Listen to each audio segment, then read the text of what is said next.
Before we enter the place where 16,000 people vanished without a trace, do me a favor. Drop a comment telling me where you're watching from and if you believe in the Alaska Triangle. Hit that like button if the idea of dying over and over terrifies you. Subscribe for more real military encounters that prove some places trap you forever. Now, let's enter the loop. My name is Technical Sergeant Michael Carter, United States Air Force Pararescue. What I'm about to tell you is classified at the highest levels, not because of national security, not because of strategic importance, but because the truth, the real truth, is that there's a place in Alaska where time doesn't work right, where you can die 100 times and never escape, where 16,000 people are still trapped, living the same day forever, dying over and over with no memory of the loops before.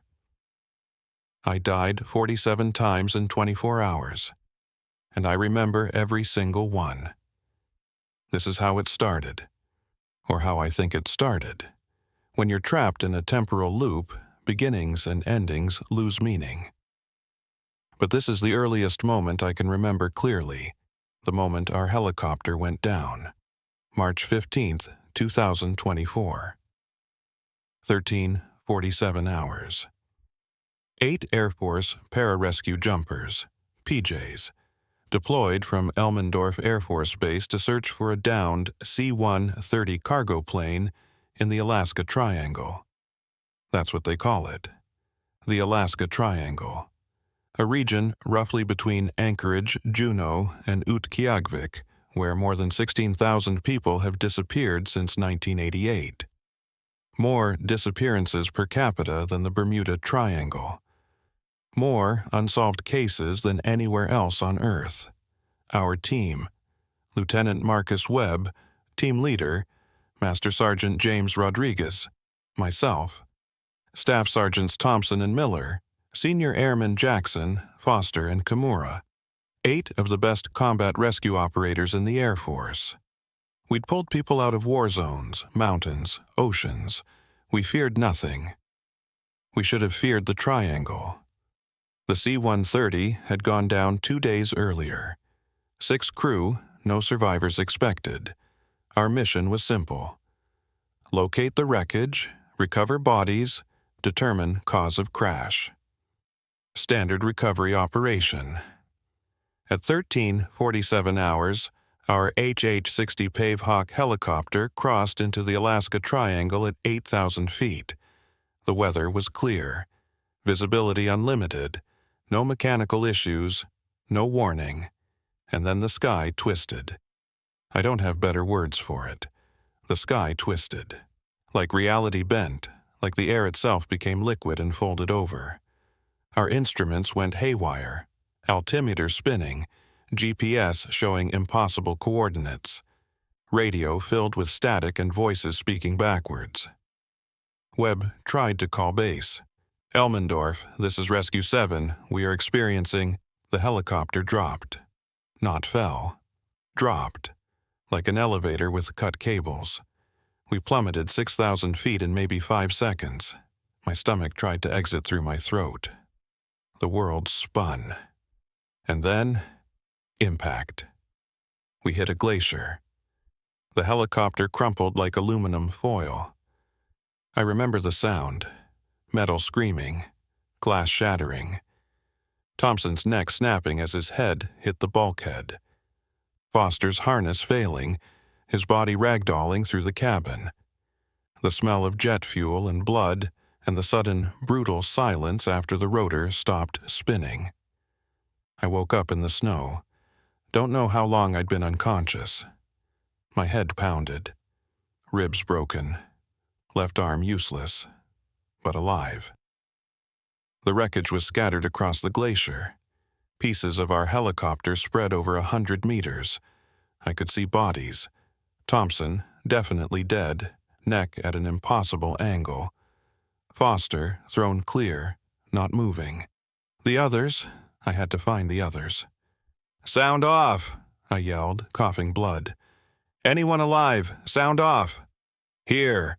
Rodriguez, crawling from the wreckage, blood streaming from a head wound. I'm alive. Kimura, alive! She emerged from behind a piece of fuselage, limping badly. Jackson here. He was helping Miller out of the wreckage. Miller's leg was broken, bone visible through his flight suit. Webb. Our lieutenant was still in the cockpit, trapped but conscious. I'm pinned. Get me out. 5 of us alive. Thompson and Foster dead. We didn't know about the pilots. They'd been in the front section, which had separated on impact and slid down the glacier. We worked for an hour to free Webb, used cutting tools from our rescue gear. Got him out alive, but barely. Internal injuries. Maybe hours left without medical evacuation. Radio, Webb gasped. Call for extraction. Rodriguez tried. Every frequency. Every emergency channel, nothing but static. And under the static, something else. Voices. Whispering. In languages I didn't recognize. Or maybe I did recognize them, but my brain refused to process what they were saying. We're in the triangle, Kimura said quietly. She was our navigation specialist. She understood exactly where we were. Comms won't work here. They never do. That's why 16,000 people disappeared. Once you're in the triangle, you can't call out, can't be found, can't escape. That's folklore, Miller said through gritted teeth, splinting his leg. The triangle is just a statistical anomaly. High accident rate due to terrain and weather. Then explain our instruments, Kimura countered. Explain GPS showing we're in 3 places at once. Explain the altimeter saying we're below sea level when we're clearly on a mountain. She was right. Something was wrong with this place. Wrong in a way that violated physics. Violated reality. We walk, Webb decided. Find the C-130. Use their radio. If that doesn't work, we walk to civilization. Anchorage is, 90 miles southeast? In this terrain? Rodriguez shook his head. With injuries? We'd never make it. Then we die trying, Webb said. Simple, direct. That's who he was. We gathered what we could from the wreckage. Medical supplies, weapons, emergency shelter, food for maybe 3 days. Then we started walking, carrying our injured, leaving our dead. The sun was setting. In Alaska in March, that meant we had maybe 6 hours of light left. Then darkness. Then cold that could kill us as easily as any injury. At 1900 hours, we found the C-130. It was crashed in a valley, half buried in snow. The fuselage was intact but crumpled. We approached, cautiously calling out, hoping for survivors. There were no survivors. But there were bodies. 6 crew members frozen in their seats.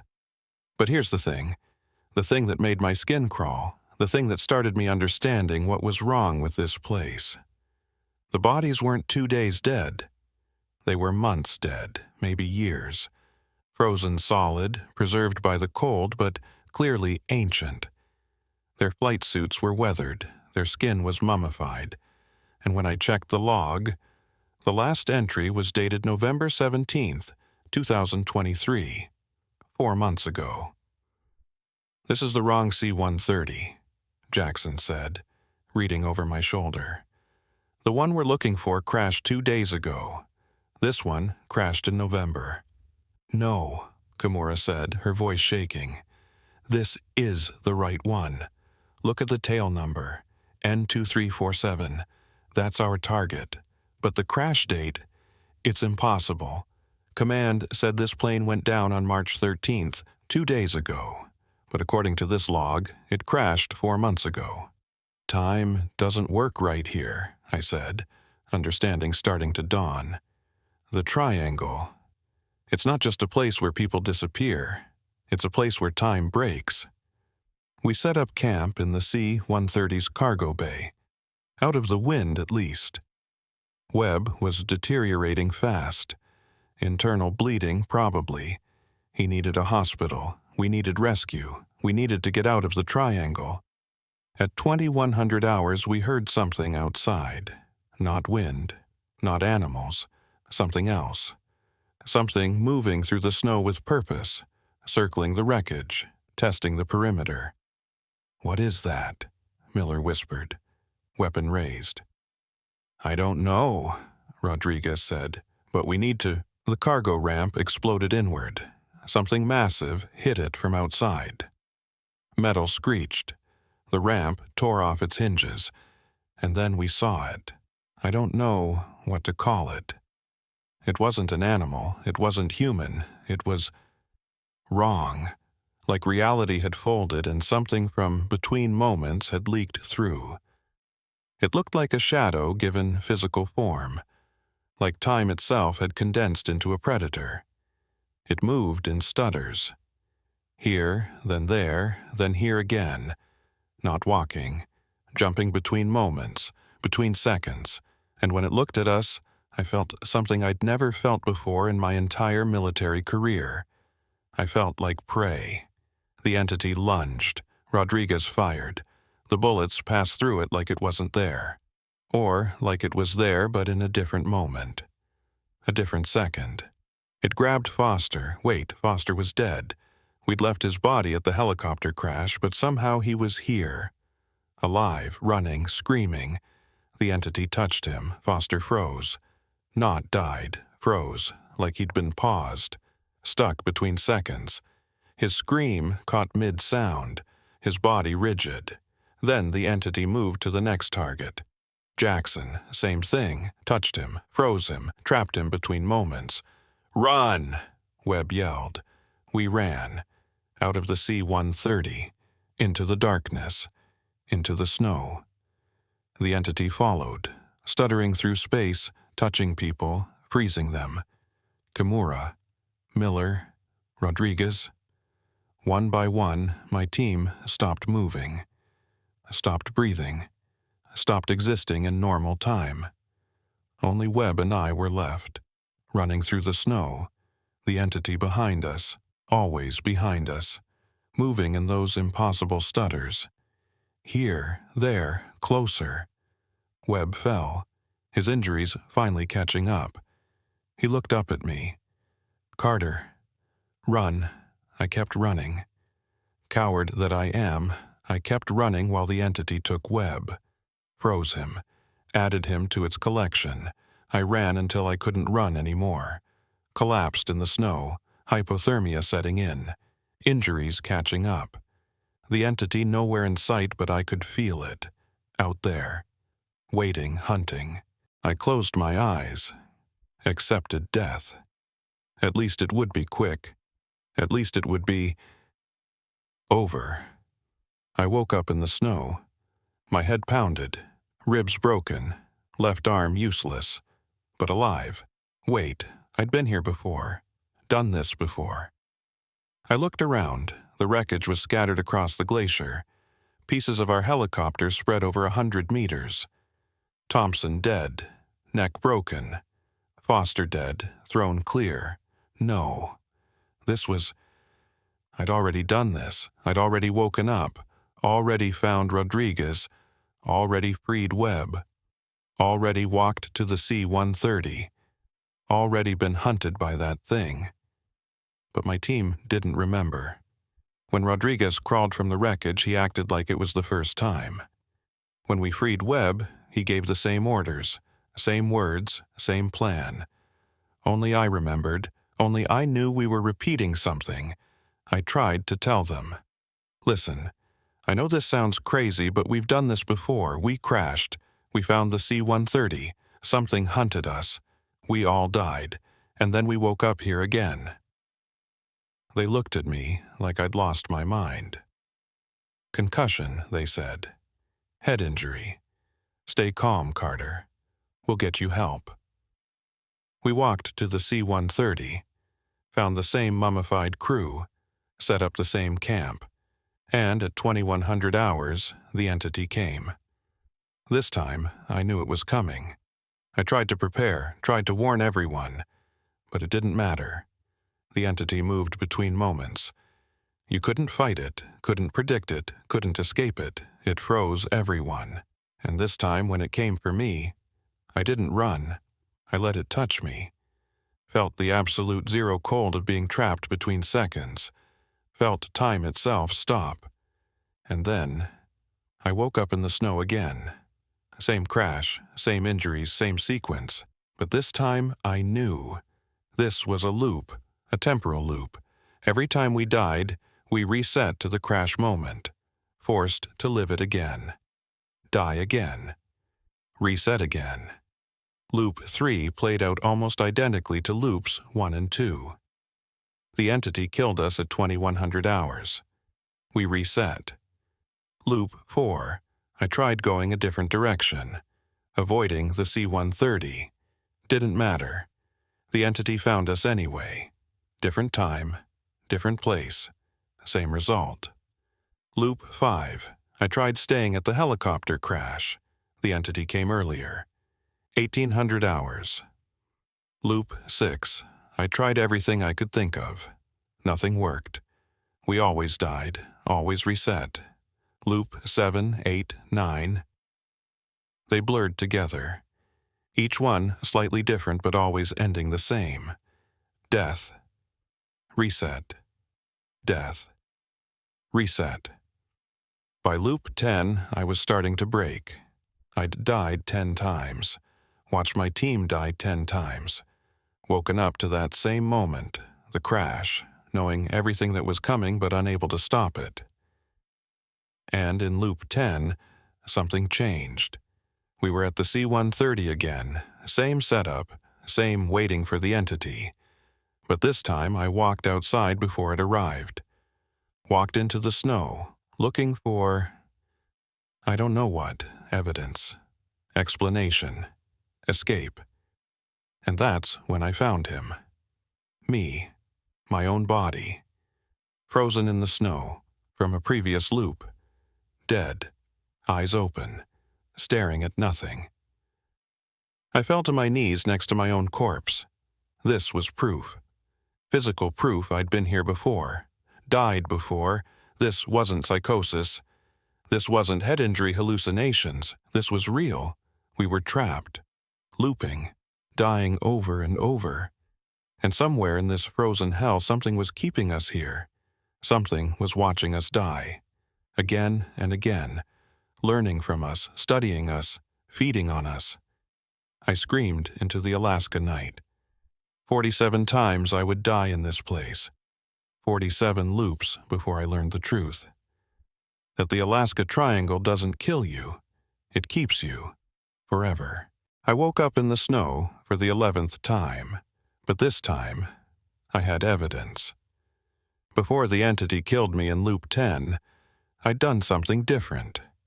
I'd carved a message into my own arm with a knife. 4 words. This is loop 10.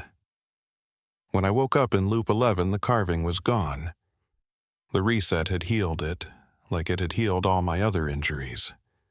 But the memory remained, and, more importantly, my corpse from loop 10 was still out there, frozen in the snow, with those words carved into its arm. I just had to find it again, and make my team see it. "Rodriguez," I shouted as he crawled from the wreckage. "Listen to me. I know you think I'm crazy. But we need to walk northeast from here. About 200 meters. There's something I need to show you. Carter, you're concussed. We need to... If I'm wrong, we waste 10 minutes. If I'm right, I save all our lives. Please." Something in my voice must have convinced him. Or maybe he'd started to feel it too. That sense of déjà vu that came from dying and resetting. Either way, he followed. We found my corpse exactly where I remembered. Frozen. Dead. With "This is loop 10" carved into the arm. Rodriguez stared at it for a long time, then at me, then back at the body. "That's you," he said quietly. "That's your face, your uniform, your gear. From a previous loop, I died there, reset, woke up at the crash again. This is the 11th time we've lived through this day. That's impossible. So is a body of me that's already dead while I'm standing here alive. So is a C-130 that crashed 4 months ago when Command says it crashed 2 days ago. So is an entity that moves between seconds and freezes people in time. Pick your impossible, Rodriguez. But this is happening. He knelt by my corpse, checked the carving, checked my actual arm, unmarked, did the math, and finally he looked up at me with terrified understanding. How many times have we died? This is loop 11, so 10 times. And each time we reset to the crash? Every time, no memory. Except me. I remember all of them. Why you? I shook my head. I don't know. Maybe because I'm the one who found my own corpse first. Maybe because something about my brain chemistry resists the reset. Maybe it's random, but I remember. And you need to believe me, because tonight at 2100 hours, something is going to come for us. And if we don't do something different this time, we're all going to die and reset again. Rodriguez stood up slowly. Then we don't wait for it. We hunt it first. We tried hunting the entity in loop 12, set up an ambush at the C-130, weapons ready, night vision, thermal imaging, every detection device we had. The entity came at 2100 hours exactly, same as always. But when we opened fire, our bullets passed through it like it was smoke. Like it existed in a different moment than we did. It killed Webb first, then Miller, then Jackson. Faster this time, like it was learning, adapting, getting more efficient. Rodriguez and I ran, made it farther than before, but it caught us eventually. Always did. Reset. This time I convinced more of the team. Showed them my corpses from previous loops. There were 12 of them now, scattered across the valley. A graveyard of my own bodies, each one marking a failed attempt to escape. This is insane, Kimura said, staring at 3 versions of me, all frozen in different death poses. This is our reality, I corrected. We're trapped in a temporal loop. Every time we die, we reset to 1347 hours, the moment of the crash. We've lived this day 13 times, and we're going to keep living it until we find a way to break the loop. Webb, despite his injuries, took command. Then we need to understand what's keeping us here. That entity, what is it? Where does it come from? And why is it hunting us? I think, I said slowly, working through the theory that had been building in my head through the loops. It's not hunting us, it's studying us. Every loop, it's learning how we react, how we move, how we think. It's running experiments. Experiments for what purpose? I don't know.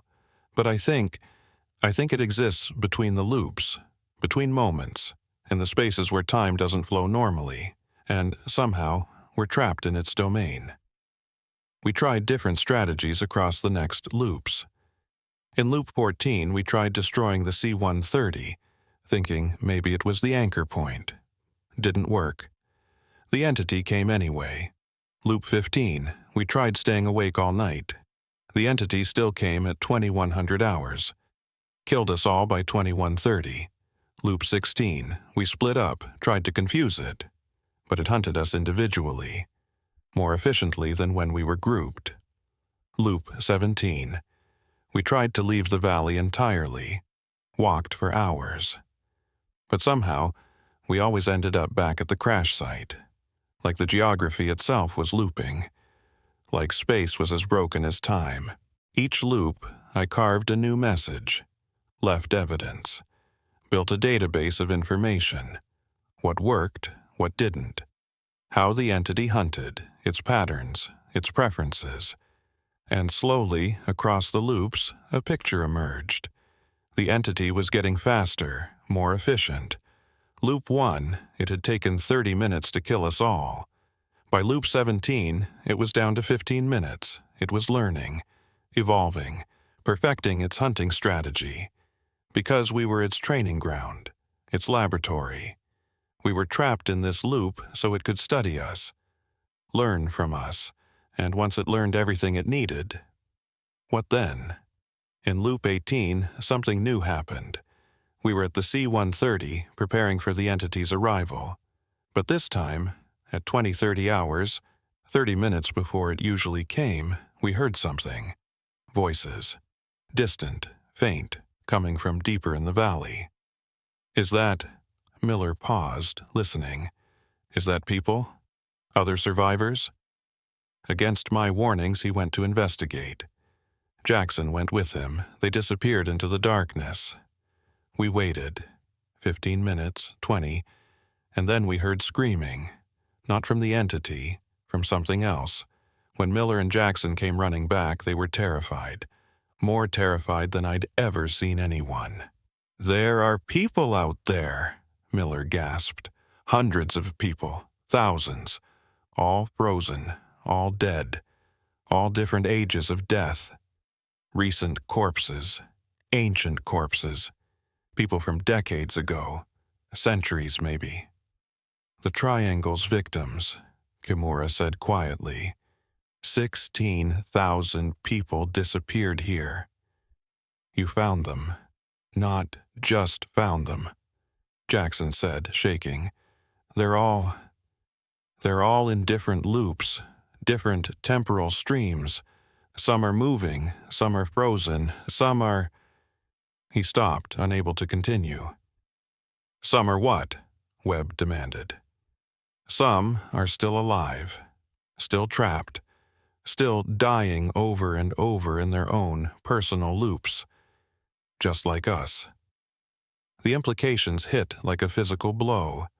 We weren't the only ones trapped. There were thousands of people here, maybe tens of thousands, all caught in the Triangle's temporal web, all dying and resetting over and over, forever. "How long?" Rodriguez asked me quietly. "How long have we been doing this?" 18 loops.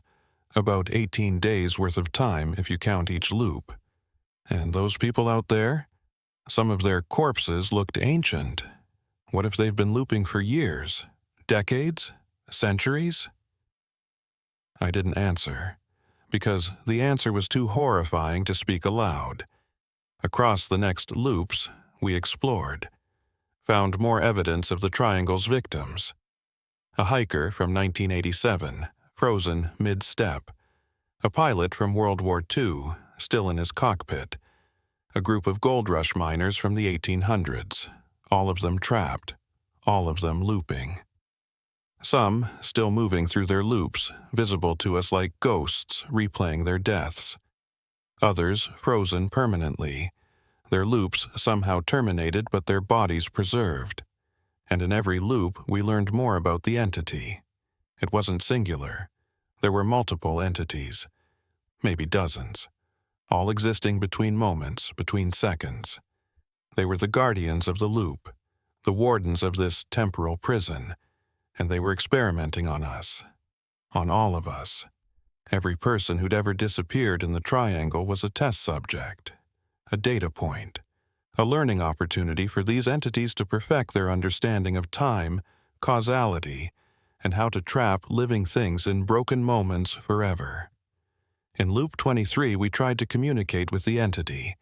Webb had the idea, maybe it was intelligent, maybe we could negotiate, bargain for our freedom. When it came at 2100 hours, Webb stood his ground. No weapon, hands raised, speaking calmly. "We know what you are.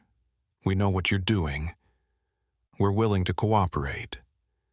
Give you information. Help you learn. Just, please, let us go after." The entity paused. For the first time in 23 loops, it didn't immediately attack. It considered, or seemed to, and then it moved, faster than ever before. Touched Webb, but didn't freeze him, did something worse. Webb started screaming, not in pain, in knowledge, in understanding. Like the entity was downloading information directly into his brain, showing him something, teaching him something. When the entity released him, Webb collapsed. We rushed to him. "Webb, what did you see? What did it show you?" He looked up at us with eyes that had seen too much. "It showed me why we're here, why we're looping. Why? We're not prisoners, we're not test subjects."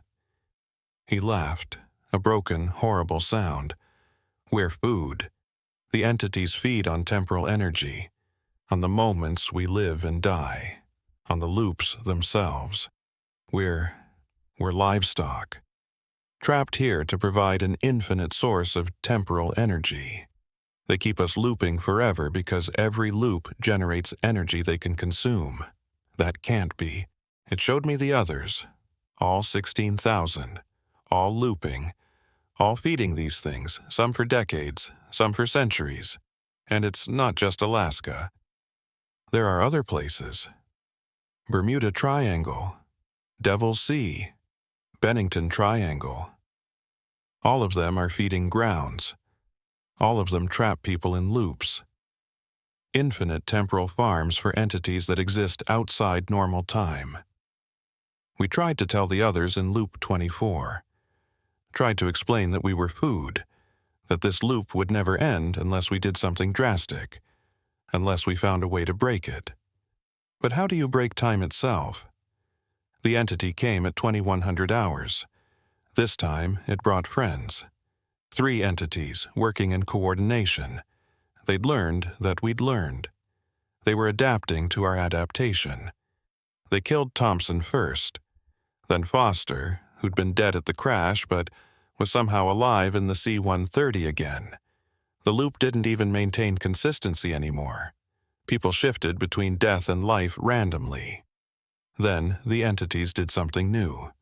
They froze Kimura, but kept her conscious, trapped between seconds but aware, screaming silently in a moment that would never end.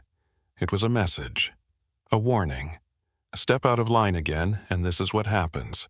Not death, not reset, permanent freezing, trapped forever between moments, aware but unable to move, unable to die, unable to escape. By Loop 25, half the team was close to breaking. Rodriguez had started carving countdown marks into his arm. Miller talked about suicide, thinking maybe if we died by our own hands instead of the entities, we'd break the loop. Jackson had gone nearly catatonic, just sitting and staring, waiting for the inevitable. Only Webb, Kimura, and I were still fighting, still looking for escape. At 1900 hours before the entity's usual arrival time, we made a discovery. The C-130's black box, flight data recorder. We'd ignored it in previous loops, thinking it was irrelevant. But this time, Webb pulled it apart. Found something inside that shouldn't be there. A message, carved into the metal casing, in English, from the C-130's pilot. Loop 847. They learn every time, break the pattern, do something impossible. 847 loops. The C-130 crew had been trapped for 2 years, living and dying before they finally, escaped? Died permanently? We didn't know, but the message was clear. The entities learned from repeated behavior. Every time we did the same thing, they learned to counter it. We had to do something they'd never seen, something unexpected, something impossible. At 2100 hours, 3 entities came. They moved in perfect coordination now, having learned our tactics across 25 loops. They knew how we fought, how we ran, how we tried to hide. They killed Rodriguez first, then Jackson, then Miller, fast, efficient. No wasted movement. Webb, Kimura, and I were cornered in the C-130's cockpit, nowhere to run, the entities approaching. We had seconds left. "Carter," Webb said quietly, "next loop. Do something crazy. Do something I would never order you to do. Break every rule. Act on pure instinct. Be unpredictable." "What are you?" "They're learning from me, from my command decisions. So next loop, don't follow my orders. In fact, do the opposite of whatever I tell you. Confuse them, break their prediction model." The entity touched him, froze him mid-sentence. Kimura went next. Then it turned to me. As it reached out, I thought about Webb's words. 25 loops, 25 deaths, all following logical military thinking. Tactics, strategy, discipline. Maybe that was the problem. Maybe the entities had learned military thinking, predicted it, countered it. Next loop, I wouldn't be a soldier. I'd be chaos, unpredictable, impossible to predict. The entity touched me. Time stopped. And then, I woke up in the snow. For the 26th time. And this time I didn't follow protocol. I didn't help the wounded. I didn't gather supplies. I didn't even wake up Rodriguez. I ran north for no reason, making no logical sense, just pure random movement. Behind me, I heard my team shouting, confused. Webb ordering me to return. The kind of disciplined response the entities had learned to expect. But I didn't return. I kept running, making random turns, backtracking, moving in circles, following no pattern, no logic, just chaos. And for the first time in 26 loops, I survived past 2,100 hours. The entities came for my team, killed them on schedule, but couldn't find me, because I hadn't done anything predictable, hadn't followed any pattern they'd learned. I survived until midnight, then 0-100 hours, then 0-200, and that's when I discovered something the entities didn't want me to know.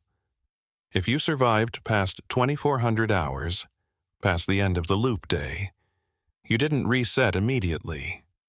You entered a new space, a space between loops, where the entities lived, where their true forms existed, where I could see everything. All 16,000 victims, all their loops, all the temporal prison systems, all the entities feeding on their trapped moments. And I could see the way out, the one thing the entities feared, the one thing that could break the loop forever. But it would require a sacrifice. It would require dying in a way I'd never died before. 47 different deaths. Creating 47 different timeline branches, confusing the entities so thoroughly they couldn't maintain the loop structure. I'd have to die 47 times, each death unique, each one breaking their prediction model more. I was only on loop 26. I had 21 more deaths to go, 21 more loops of dying in new, creative, unpredictable ways. But if it meant my team could escape, I'd die 1,000 times. I woke up knowing exactly what I had to do, and knowing it was going to hurt. In the space between loops, that midnight threshold I'd crossed in loop 26, I'd seen the mathematics of the temporal prison, seen how the entities maintained it. They predicted every variable, every choice, every action, built probability models spanning millions of iterations, locked us into the most likely outcome. Death at 2,100 hours, reset to 1,347 hours, repeat forever. But probability models require patterns, require predictability, and I'd discovered their weakness. They couldn't predict true chaos, couldn't model deaths they'd never seen before. Each unique death created a timeline branch they had to calculate separately. 47 unique branches would overwhelm their system, create paradoxes they couldn't resolve, force the loop to collapse.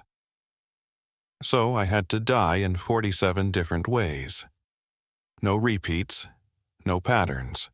Complete chaos. Loop 27 would be death number 27. I'd already died 26 different ways across the previous loops. I needed 21 more. 21 creative ways to end my life before the entities caught on to what I was doing. This time, I didn't run randomly. I climbed, found the tallest cliff in the valley, 300 feet of sheer ice and rock, climbed it without gear, without safety equipment, without telling anyone what I was doing. Just climbed until I couldn't climb anymore, until my fingers were too numb, until my strength ran out, and then I let go, fell 300 feet, hit ice, shattered every bone in my body. Death number 27. Falling, reset, crash, same injuries, same moment.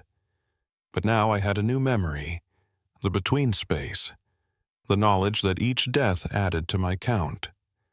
This time, I walked into a glacial crevasse, fell 100 feet into darkness, got wedged between ice walls, slowly froze to death over 6 hours, conscious the entire time, feeling my body shut down piece by piece. Death number 28. Hypothermia. I drank jet fuel from the crashed helicopter. Poisoning, painful, agonizing.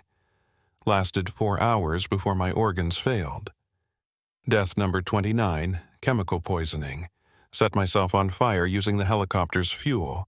Burned alive, screaming.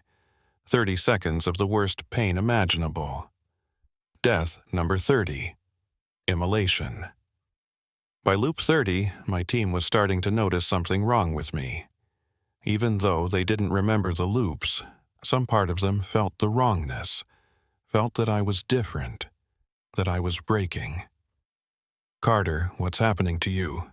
Rodriguez asked, grabbing my arm as I prepared for my next creative death. "You're acting insane, like you don't care if you live or die." "I don't," I said honestly. "I've died 30 times already. What's a few more?" "What are you talking about?" I couldn't explain. Explaining took time I didn't have. Each loop was only 24 hours. I had to die before the entities killed me at 2100. Had to make it count. Make it unique. Loop 31. Avalanche. Triggered it deliberately. Buried under 50 feet of snow. Suffocated over 30 minutes. Loop 32. Altitude sickness. Climbed as high as I could without oxygen. Brain swelled. Died hallucinating. Loop 33. Dehydration. Refused all water. Lasted into the next morning. Died at 0900 hours, long before the entities could take me. Loop 34. Exposure, stripped naked, laid in the snow. Frostbite, then organ failure. Death in 3 hours. Loop 35. Deliberate drowning. Found a meltwater pool. Held myself underwater. Lungs burning. Died fighting every survival instinct. Each death added to my count. Each death created a new timeline branch. Each death confused the entities a little more. But by loop 35, they were starting to catch on. I could feel them in the between space, their attention focused on me. Analyzing what I was doing, why I was choosing death, why I was breaking their predictions. This loop was different. When I woke up at the crash, there were 2 entities already there, waiting for me. Not waiting for 2100 hours, waiting at 1347, at the moment of reset. They'd learned I was the problem, the variable they couldn't predict. So they were trying to kill me earlier, before I could execute my next death, before I could add another branch. I ran. They pursued, stuttering through space-time, closing the distance. One touched me. I froze, trapped between moments. Just like Kimura had been in loop 24. conscious but unable to move, screaming silently in a single second stretched to infinity. But being frozen wasn't death. And after an hour that was also a single instant, time meaningless in the frozen state, they unfroze me, released me, let me continue living, because they'd realized if they froze me permanently, they couldn't study me, couldn't understand what I was doing. I was their anomaly, their unsolved puzzle, and they needed to crack it. So they let me live. Let me reach my next creative death. Let me add another branch. Mistake. I found a way to die they absolutely couldn't have predicted. I used the entities themselves. When one approached to freeze me again, I grabbed it. Forced physical contact in a way no previous victim had ever done. Touched it while it was mid-stutter, between moments. The temporal paradox was instant. My body was in one moment. The entity was between moments. Contact created a cascade failure. Reality glitched. Time hiccuped. And I was erased. Not killed, erased. Deleted from the timeline, removed from causality itself. Death number 36. Temporal annihilation. The entities were panicking now. I could feel it in the between space. They'd never encountered anyone who understood the loop mechanics well enough to weaponize them. To deliberately create temporal paradoxes. To use dying as a strategy rather than an outcome to avoid. They tried different approaches in the next loops. Loop 37. They killed my team immediately at the crash. Thought maybe I needed them alive for some reason. But I didn't. I just used their bodies as weights to drown myself in the meltwater pool. Death number 37. Drowning with witnesses. Loop number 38. They tried reasoning with me. The entities actually spoke. Not in words, but in concepts downloaded directly into my brain. Showed me they could release me. Let me go. If I stopped creating branches, stopped breaking their loop. I refused, because I'd seen the 16,000 others, seen them suffering in their own loops. Someone had to break the system, had to crack the prison. If that someone was me, so be it. I died by deliberately triggering an oxygen tank explosion. Death number 38. Explosive decompression. By loop 39, something was changing. Not just with me, with everyone. When I woke up at the crash, Rodriguez looked at me and said, "This has happened before, hasn't it?" "Yes, I don't remember it, but I feel it like déjà vu, like I've been here before, many times, 39 times. Kimura spoke up. "I've been having dreams, of dying, of being frozen between moments. Are those memories?" "Yes." Webb's expression was grim. "How many loops, Carter? How many times have we done this?" "This is loop 39. We've lived this day 39 times. Most of those times we died at 2100 hours to temporal entities that feed on our looping. But I've been breaking the pattern, dying in different ways each loop, creating timeline branches, overwhelming their prediction systems. To what end? To break the loop, to let us escape. But it requires 47 unique deaths. I'm on death 39, I need 8 more, and the entities are trying to stop me. "Then we help you," Rodriguez said immediately. "Tell us what you need." This was new. This had never happened before, the team remembering, the team believing, the team choosing to help rather than hinder. The entities had made a mistake. By focusing so hard on stopping me, by changing their own patterns, they'd introduced enough variation that my team's minds could start retaining fragments, could start breaking through the memory wipe. "I need you to survive," I told them. "I need you to live past 2,100 hours. While I'm creating timeline branches with my deaths, you need to be looking for the escape route. It's out there. I've seen it in the between space.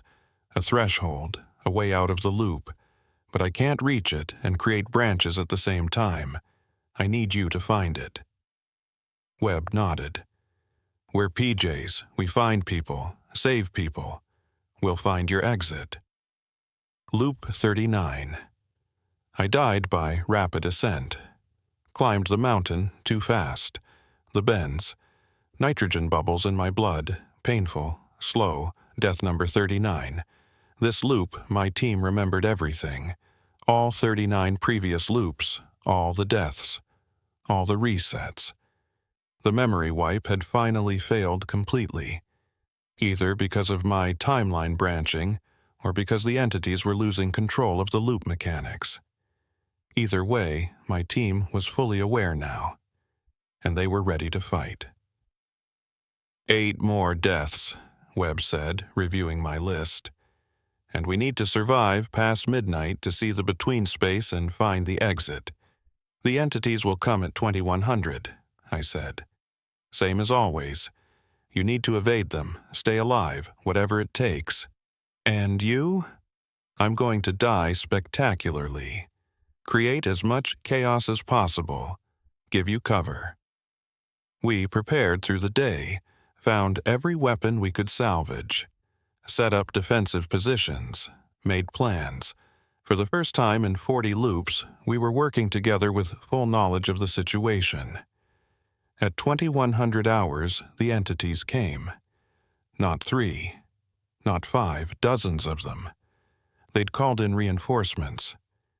Every entity in the Alaska Triangle converging on our position, because they knew. They finally understood what I was doing, and they were terrified. A temporal prison that had stood for centuries, that had trapped 16,000 people, was being broken by one stubborn PJ who refused to stay dead the same way twice. My team opened fire. Not at the entities, bullets were useless, but at the environment. Triggered avalanches, collapsed ice shelves, created chaos and terrain obstacles that even entities had to navigate around. And me? I ran straight at the largest entity, the one that felt oldest, most powerful, most confident in its control. I grabbed it mid-stutter, same as Loop 36, but this time I didn't just create a paradox. I forced a merge, tried to synchronize my temporal state with its between-moment existence, tried to become part of it, tried to infect it with human consciousness. The entity screamed, not in sound but in broken time. Reality fractured around us, space folded, time reversed and fast-forwarded simultaneously, and I died. Dissolved into temporal static, scattered across multiple timelines, existing in 40 different moments at once, each moment a different death. Death number 40, temporal fragmentation. When I woke up this time, I wasn't at the crash anymore. I was elsewhere, somewhere between the loop and the between space, existing in a state that shouldn't be possible. And I could see everything. All 41 loops simultaneously. All my deaths playing out at once. All my teammates' deaths. All the entities' movements. All 16,000 other victims trapped in their own loops. The system was breaking. My 40 deaths had created so many timeline branches that the entities couldn't maintain coherence anymore. The loop was collapsing, fragmenting into hundreds of subloops and alternate timelines. I had 7 more deaths to go, 7 more unique ways to die, and then the whole thing would shatter completely. But I could see now that my team had found it. The exit. Rodriguez and Webb, working together across multiple fragmented timelines, had located the threshold. The one moment when the loop's structure was weakest, when a person could slip through. Escape back to normal time. It was at 02:47 hours. 2 hours and 47 minutes after midnight. The moment when my first death in Loop 1 had occurred. The moment when the loop had first formed around us. If someone could survive to that moment, really survive, not just exist in the frozen or fragmented state, they could step through. Return to reality. Escape. But the entities knew about it now too, because I knew about it. And my knowledge was bleeding across timelines, visible to everything in the temporal field. They were guarding it. 3 entities positioned at the threshold, waiting, ready to freeze anyone who tried to escape, ready to trap them permanently rather than let them leave. So I'd need to distract them, draw their attention with my final 7 deaths, create so much chaos they couldn't guard the threshold effectively. 7 more loops, 7 more creative deaths, and then maybe my team could go home. Even if I couldn't. Loop 42. I weaponized the crashed helicopter, rigged everything explosive. Fuel, oxygen tanks, electrical systems. Created a bomb. Detonated it with me inside. Death number 42. Conflagration. Loop 43. I deliberately attacked an entity, provoked it into freezing me. Then, while frozen, I forced my consciousness to fragment, broke myself across multiple frozen moments, created a temporal echo that screamed across all timelines. Death number 43. Conscious fragmentation. Loop number 44. I found one of my corpses from an earlier loop. The bodies didn't reset.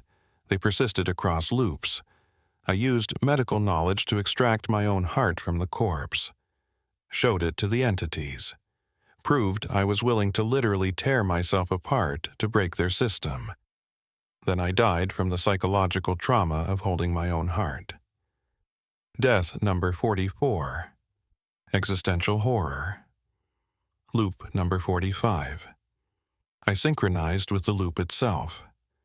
Tried to become part of the reset mechanism. Merged my death moment with the 1347 crash moment. Created a causality loop where I was killed by my own future death. Death number 45. Temporal suicide. Loop number 46. I gathered every piece of my corpses from previous loops. 46 bodies. 46 versions of me. Arranged them in a circle. Stood in the center and forced all 46 death moments to occur simultaneously in my consciousness. Died from experiencing 46 deaths at once. Death number 46. Multiplicity cascade. The entities were in chaos. The loop structure was failing. Timelines were bleeding into each other. Some of my team members were existing in 3 or 4 different states simultaneously. Rodriguez was both alive and dead and frozen all at once. Webb was experiencing 5 different loops overlapping. Kimura was fragmented across 20 different moments, but they were surviving, pushing toward 0247, pushing toward the threshold, while I kept the entities distracted with my deaths, with my chaos, with my refusal to die normally even once, the final loop, the 47th death, the one that would shatter everything. I woke up at the crash, but this time there was no team. Just me, just the entities, and the knowledge that this was it. One more unique death, one more branch, and the temporal mathematics would collapse completely. The entities surrounded me, dozens of them, all focused on me, all trying to prevent what was coming. But they couldn't kill me the way they wanted, couldn't freeze me or take me normally, because those deaths weren't unique anymore. I'd experienced them in previous loops. I had to die in a way I'd never died before, a way no one had ever died before, something impossible, something that broke the very concept of death. So I did the only thing I could think of. I refused to die, refused to be killed, refused to accept that death was inevitable, refused the loop, refused the entities, refused causality itself. I stood there, surrounded by entities trying to touch me, trying to freeze me, trying to kill me, and I just refused, said no, rejected it on a fundamental level, used nothing but pure human will to deny the inevitability of death. And for one impossible moment, it worked. The entities couldn't touch me, couldn't affect me, because I'd stepped outside the rules, existed in a state of pure defiance, pure rejection of their authority over life and death. Then the moment ended, and I died anyway, because humans can't actually refuse death, can't actually deny causality, can't actually will themselves into immortality. But for that one impossible moment, I'd done something that couldn't be predicted, couldn't be modeled, couldn't be calculated. I'd created the impossible. Death number 47, defiance, and the loop shattered. The moment I died, my 47th death, the impossible death, the death of pure defiance, everything broke. Not gradually, not slowly, instantly. 47 timeline branches, all existing simultaneously. 47 different versions of our 24-hour loop overlapping, intersecting, fragmenting. The temporal mathematics couldn't support it. The entities couldn't maintain coherence across that many paradoxes. The loop structure shattered like glass. I was dead, but I was also alive. Existing in the between space, the realm where the entities lived, where time didn't flow normally, where all moments existed at once, and I could see everything. I could see Rodriguez and Webb, the only two who'd survived my chaos, who'd evaded the entities while I created my 47 deaths, running toward the threshold, running toward 0 to 47 hours, running toward escape. I could see the entities trying to stop them. But the entities were fractured too, broken across multiple timelines, their consciousness split, their control failing. They reached for Rodriguez and Webb, but their hands passed through different moments, grabbed at ghosts, at echoes, at timeline branches that didn't quite align. I could see the 16,000 other victims, all trapped in their own loops. Some of those loops were collapsing too, the destabilization spreading. My 47 deaths creating cascade failures across the entire Alaska Triangle temporal network. Hundreds of people who'd been trapped for decades, for centuries, were suddenly released, their loops breaking, their prisons fragmenting. Some escaped, some died permanently, some got caught in the collapse and were scattered across time like I was, and I could see my team. All 8 of us. Every version from every loop. Thompson and Foster, dead in the initial crash, alive in other loops. All 47 versions of me. All the deaths I'd experienced. All existing simultaneously in this broken space-time. Rodriguez reached the threshold first. 0 to 47 hours exactly. The moment when the loop was weakest, when the entity's control failed, when reality aligned just right for escape. He stepped through and vanished. Back to normal time. Back to March 15th, 2024, at 0:24 hours. Back to the real world. Webb was 10 seconds behind him. The entities converged. Dozens of them trying to stop him, trying to freeze him, but they were too fragmented, too broken, and Webb had learned from watching 47 loops, knew their patterns, knew how to dodge between their stutters. He reached the threshold, looked back, made eye contact with me, or with my 47 versions, or with my consciousness scattered across the broken loop.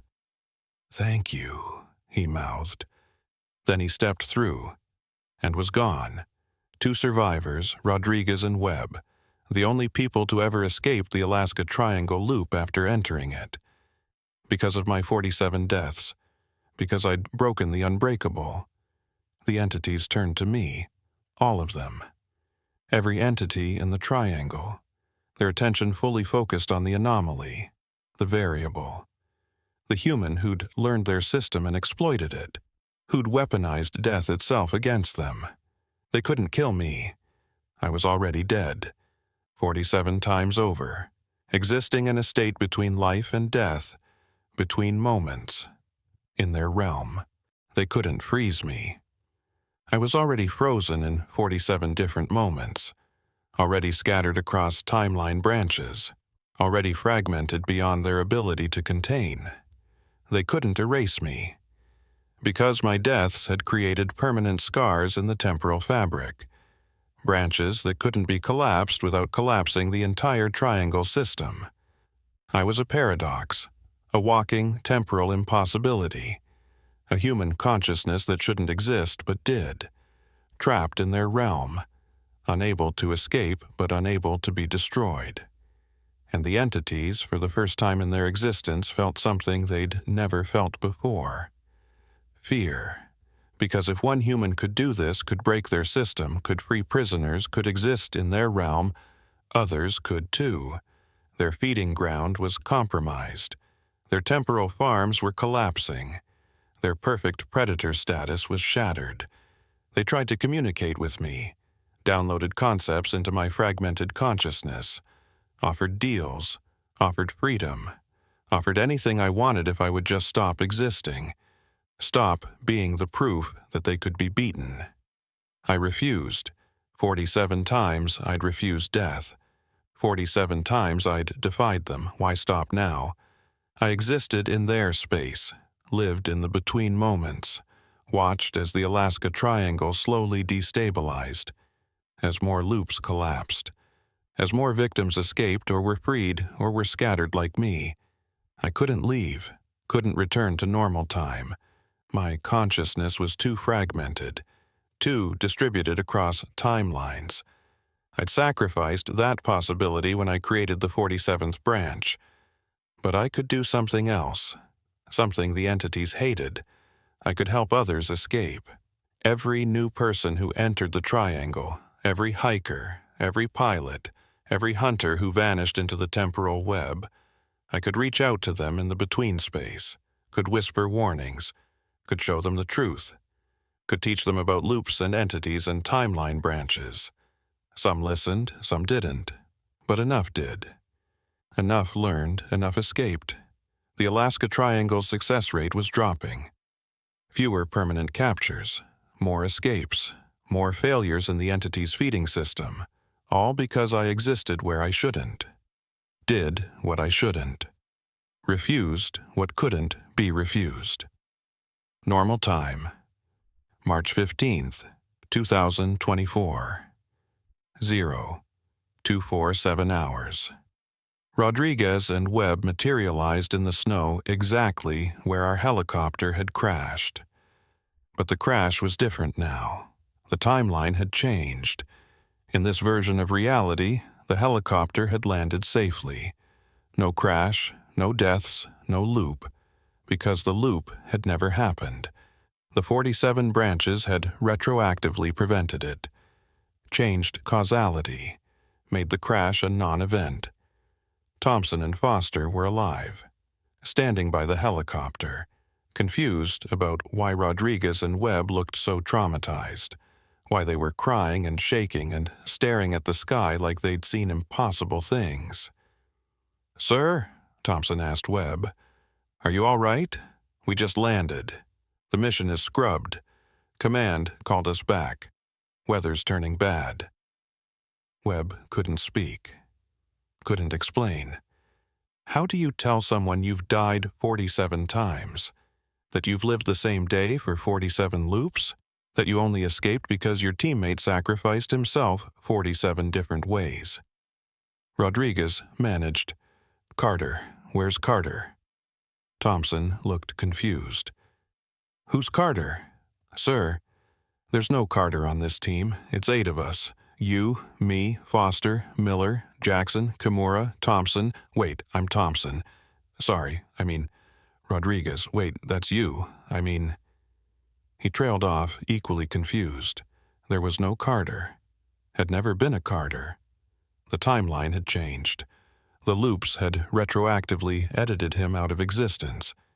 He'd never joined the Air Force, never become a PJ, never existed in the first place, except in Rodriguez and Webb's memories. They remembered him, remembered 47 loops, remembered 47 deaths. Remembered a teammate who'd saved them by learning to die in impossible ways. But no one else did. No records, no service history, no family, no existence. Carter had become a ghost, a memory of a person who'd never been born, who only existed in the broken space between loops, who'd traded his existence for their freedom. 6 months later, Elmendorf Air Force Base. Rodriguez and Webb were medically discharged. Psychological trauma, shared delusion, matching hallucinations about a teammate named Carter who didn't exist and loops that never happened. They tried to tell the truth, tried to explain the Alaska Triangle, the temporal entities, the 16,000 victims. The loops, no one believed them. The official report said they'd experienced a shared traumatic event, the near crash of their helicopter, and had constructed an elaborate fantasy to cope with the stress. But 3 things couldn't be explained. First, the C-130 they'd been sent to find. It was discovered 6 months later. The crew was dead, and the bodies were ancient, mummified, preserved by the cold, but clearly decades old. The last log entry was dated November 17, 2023. But Command insisted the plane had crashed on March 13, 2024. The timeline didn't match, unless the plane had been in a loop, unless it had crashed multiple times across different temporal branches, unless the Alaska Triangle really did break time. Second, the 16,000 disappearances. After March 15, 2024, the Alaska Triangle's disappearance rate dropped by 87%, almost no new cases, almost no new victims. Like something in the triangle had broken, like the entities had lost their ability to capture people efficiently, like someone was interfering with their loops from the inside. Third, Rodriguez and Webb kept hearing him, in quiet moments, during nightmares. When they flew over Alaska, they'd hear Carter's voice, faint, distant, like an echo across timelines. Sometimes it was warnings. Don't trust the entities, they're learning again, adapting. Sometimes it was information. 7 people escaped this month. The loops are still collapsing. Sometimes it was just him. I'm still here, still fighting, still refusing. Tell people about the triangle. Tell them about the loops. Tell them someone is watching. Someone is helping. Someone died 47 times so others could live. Present day, Alaska. Triangle. The Alaska Triangle is still active. The entities are still there. People still disappear. But fewer than before. Much fewer. Because there's someone in the between space. Someone who exists across 47 timeline branches. Someone who learned to weaponize death itself. Someone who refuses to let the entities feed unchallenged. Technical Sergeant Michael Carter, Air Force Pararescue, who officially never existed, who has no birth certificate, no service record, no family, who was retroactively erased from the timeline when 47 loops collapsed, but who is more real than anyone, because he exists everywhere and every when in the triangle, in every moment, in every loop, in the spaces between seconds, helping people escape, teaching them the truth, showing them how to survive, how to break loops, how to defy entities, how to refuse death just long enough to make it to the threshold. Rodriguez and Webb tell his story to anyone who will listen. Most people dismiss them. Conspiracy theorists, trauma victims, delusional soldiers who cracked under pressure. But some people believe. Some people have heard the voice, have been helped by something in the between space, have escaped loops they didn't know they were in, have survived the triangle when they shouldn't have. And those people know the truth. That there's a guardian in Alaska, a ghost in the triangle, a consciousness scattered across 47 deaths, a hero who sacrificed existence itself to break an unbreakable prison. They know Carter is real, because he saved them. The warning. I'm writing this from Rodriguez's memories, from Webb's testimony, from the scattered reports of people who've encountered something impossible in the Alaska Triangle. If you ever fly over Alaska, if you ever hike in the wilderness, if you ever find yourself in the Triangle region, between Anchorage, Juneau, and Utqiagvik, remember this. The entities are still there, still hunting, still trying to trap people in loops. But there's someone fighting them, someone who exists between moments, someone who remembers 47 deaths, someone who learned to refuse the inevitable. If you feel déjà vu, if you notice you're repeating the same moments, if time feels wrong, if you see entities moving between seconds, if you hear a voice telling you to do something crazy, something unpredictable, something that breaks every pattern, listen to that voice. It's Carter, the man who died 47 times, the PJ who never officially existed, the ghost in the loop, the guardian of the triangle, and he's trying to save you. Don't follow patterns. Don't be predictable. Do something the entities would never expect. Break their models. Create chaos. Refuse to die the way they want you to die. And if you survive to 0247 hours, 2 hours and 47 minutes after midnight, you'll see the threshold, the way out, the escape route Carter died 47 times to reveal. Step through. Don't look back. Don't hesitate. Just go. And when you're safe, when you're back in normal time, when you've escaped what should have been an inescapable prison, remember him. Remember the PJ who learned to weaponize death, who broke time itself, who exists in 47 moments simultaneously, who refuses to let the entities win. Remember Technical Sergeant Michael Carter, the man who saved thousands by learning to die, the ghost who will save thousands more, the consciousness scattered across infinite branches of a shattered loop, forever fighting, forever refusing, forever dying and never staying dead, in the space between moments, in the Alaska Triangle, where he'll always be, saving one more person, breaking one more loop, creating one more impossible paradox, 47 times over, forever.